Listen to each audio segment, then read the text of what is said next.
cuando vimos el sonido de la letra K?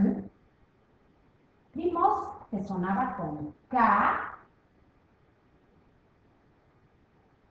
Ko y Q. Estos tres pollitos fueron los que nacieron.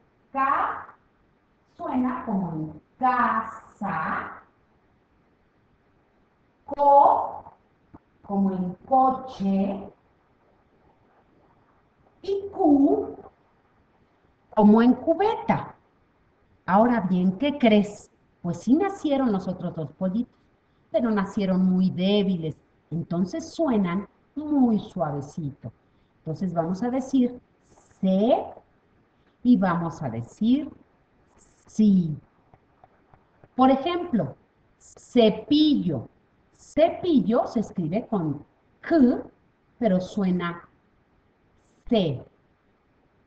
Y cisne también lo vamos a escribir con C. Es importante que cualquier palabra que vayas a escribir que tenga el sonido C, sí, normalmente se escribe con C de casa.